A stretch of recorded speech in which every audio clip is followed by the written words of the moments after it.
So hello guys, welcome back to the channel. तो guys अभी बहुत दिनों से मतलब 2-4 दिनों से आप मेरे चैनल पे देख रहे हो कि N160 की वीडियो जा रही है सिंगल सीट पे। तो उस पर बहुत सारे कमेंट है, बहुत सारे लोगों के डाउट्स हैं। तो ये बेसिकली ये वीडियो जो है Q&A होने वाली है N160 के ऊपर। तो N160 सिंगल सीट से रिलेटेड जितने भी क्वेश्चन हैं आपके, उसके मैं इस वीडियो में जवाब देने वाला हूँ, जो भी क्वेश्चन हैं आपके। और गाड़ी को निकाला क्यों गया है उसके बारे में भी बात करेंगे कि भाई जब N150 थी सिंगल सीट इसी प्राइस पे, तो इसको निकालने की क्या ज़रूरत थी, उसकी बात हम वीडियो के लास्ट में करेंगे। और बाकी चलिए वीडियो को स्टार्ट करते हैं। तो पहला क्वेश्चन आता है भाई, N160 सिंगल सीट में भी स्लीपर क्लच है? तो भाई N160 स्प्लिट सीट में भी स्लीपर क्लच नहीं है और इस मॉडल में भी स्लीपर क्लच नहीं है। एफर्टलेस क्लच आता है जिससे कि आप एक उंगली से पूरे क्लच को आप प्रेस कर सकते हैं। इसमें असिस्ट क्लच बोल सकते हो आप, जो है कि स्लीपर क्लच का ऑप्शन टॉप मॉडल और लोअर मॉडल किसी भी वेरिएंट में हमको देखने के लिए नहीं मिलता है। फिर दूसरे कमेंट की तरफ बढ़ते हैं। 3 मॉडल की साउंड सेम है क्या? तो हाँ भाई, साउंड तो सेम होगी ना, क्योंकि तीनों मॉडल में सेम इंजन आता है और अंडरबेली आता है। किसी में एग्जॉस्ट तो अलग से आता नहीं है, सब में अंडरबेली एग्जॉस्ट ही आता है। तो साउंड भी आपको सेम ही देखने के लिए मिलेगी। अब दूसरे कमेंट की तरफ बढ़ते हैं।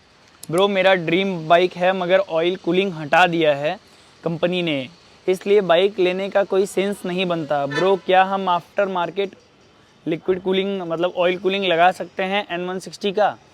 तो पहली बात तो भाई, ऑयल कूलिंग नहीं दिया है तो सेंस नहीं बनता है लेने का, ये एकदम बेकार बात है। क्योंकि 160 सीसी है, 16 bhp आपको पावर मिल रहा है। तो इस बाइक में आपको ऑयल कूलिंग की ज़रूरत ही नहीं है। इतने स्विंग्स बने हुए हैं कि आपको एयर से जो हवा मिल रही है इंजन को ना, उसी से कूल रहेगा। कोई ज़रूरत पड़ेगा ही नहीं आपको जो है ऑयल कूलिंग का। ऑयल कूलिंग भी बहुत ज़्यादा एक्सट्रीम लेवल का आपको इंजन को ठंडा नहीं करता है। लिक्विड कूलिंग होता तो समझ में आता कि चलो भाई लिक्विड कूलिंग दिया हुआ है तो वो हट गया तो इंजन हीट ज़्यादा करेगा। तो आपको उससे बहुत ज़्यादा फ़र्क नहीं पड़ने वाला है, माइनर सा फ़र्क पड़ेगा 1-2% का, वो आप मैनेज कर लोगे। तो ये बोलना बेकार है कि कोई सेंस नहीं बनता ऑयल कूलिंग हटा दिया है तो। अब दूसरा, आफ्टर मार्केट जो है ऑयल कूलिंग लगवा सकते हैं कि नहीं? तो भाई आफ्टर मार्केट तो सारी चीज़ें पॉसिबल है। भूसा बना सकते हो इसको आफ्टर मार्केट, तो लगने को तो लग जाएगा लेकिन पैसा चाहिए, और वो पैसा लगाने का कोई सेंस बनता नहीं ऑयल कूलिंग का। अब दूसरे कमेंट की तरफ बढ़ते हैं। तो ब्रो, क्या आफ्टर मार्केट N160 कूलिंग लगा सकते हैं क्या? भाई ये भी कमेंट वही सेम है।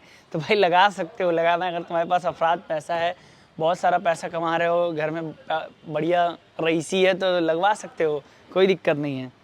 दूसरा, कौन सी लूँ N150 या अपाचे 4V160?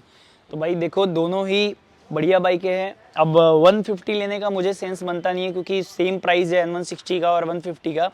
बट हाँ, अगर अपाचे से कंपेयर करोगे तो अपाचे इस प्राइस पे आपको 2V देखने के लिए मिलेगी, 4V नहीं मिलेगी। तो 4V के लिए आपको ज़्यादा पे करना पड़ेगा क्योंकि उसमें भी USD वेरिएंट आ गया, तो वो भी 170 क्रॉस कर रही है।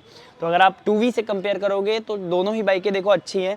वो बहुत ज़्यादा मस्कुलर और स्पोर्टियर लगती है, ये भी मस्कुलर और स्पोर्टियर लगती है।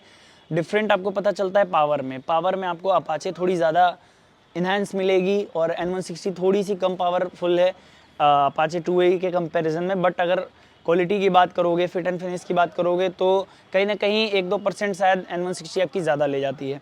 और बाकी क्लच वगैरह इंजन वाइज जो देखोगे ना, तो अब दोनों का ही फ्यूचर तो हमको समझ में नहीं आता है। दोनों में ही इंजन में थोड़ा बहुत कहीं ना कहीं प्रॉब्लम आता है, वो मेंटेनेंस के ऊपर डिपेंड करता है। तो दोनों ही आप टेस्ट राइड कर लो, जो आपको पसंद आए वो आप ले लो। दूसरी, अब बना के भाई फुल वीडियो बना के दिखाओ ऑफ रोडिंग में। तो मैंने ये वीडियो के कमेंट में आया था मेरे कि ट्रिपल मैंने जो है इस पर टेस्ट किया था लोगों को बैठा के कि सस्पेंसन जो है आपके टायर से टच होता है कि नहीं, मतलब ये बॉडी जो है सस्पेंसन दबने के बाद टायर से टच होता है कि नहीं, वो वीडियो बनाई थी। तो उसी पे भाई का कमेंट है कि फुल वीडियो बना के दिखाओ ऑफ रोडिंग में।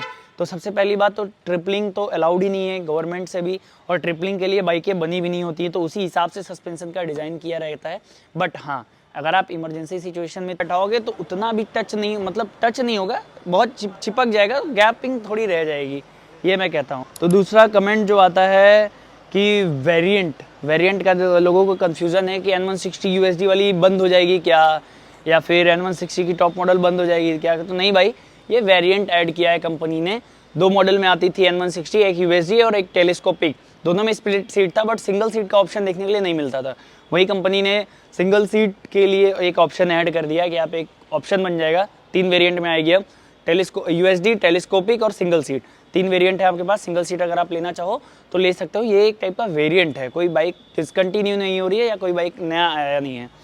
दूसरे बात कर लेते हैं, नाइस वीडियो भाई, इसका क्लच N150 जैसा लाइट है क्या? तो हाँ भाई N150 जैसा ही लाइट है, देखो मैं एक फिंगर से ऐसे टैप कर रहा हूँ ना। उसके बाद सीट हाइट सेम और नॉट, अगर आप सीट हाइट, इसमें बाइक का कोई नाम तो कमेंट में है नहीं, सीट हाइट सेम है कि नहीं, तो मैं N160 से सीट हाइट कंपेयर करोगे तो छोटी है, ये N150 और इसका N160 सिंगल सीट का सीट हाइट सेम है, आपको 790 से 795 mm के बीच में देखने के लिए मिल जाता है। 3 लोग बैठ कर जा सकते हैं, वीडियो बनाइए भाई, बता चुका हूँ 3 लोग अलाउड नहीं है, 3 लोग के लिए बाइक नहीं बनती है। दूसरा, हेडलाइट ऑन ऑफ स्विच है क्या? तो आ जाइए दिखा देता हूँ। यहाँ पे आपको ऑन ऑफ स्विच जो है नहीं मिलता है हेडलैम्प का, देख सकते हो, ये N160 के टॉप मॉडल और टेलीस्कोपिक बीच वाले मॉडल में मिलता है बस, इस बेस वाले में आपको ऐसा ऑप्शन नहीं मिलता है कि हेडलाइट ऑन ऑफ स्विच मिलता है, नहीं मिलेगा मतलब। भाई नेक्स्ट मंथ लॉन्च होने के बाद ओल्ड डुअल सीट N160 ले सकते हैं क्या? तो बिल्कुल ले सकते हो भाई, N160 डुअल सीट 2 ऑप्शन में है, ले सकते हो आराम से, कोई दिक्कत नहीं है। तो यही कमेंट था जिसका मैंने जवाब दिया। बेसिकली मुझे लगता है सारे ही कमेंट हैं, एक कमेंट जो कि शायद छूटा होगा कि किक ऑप्शन ऐड कर देना चाहिए।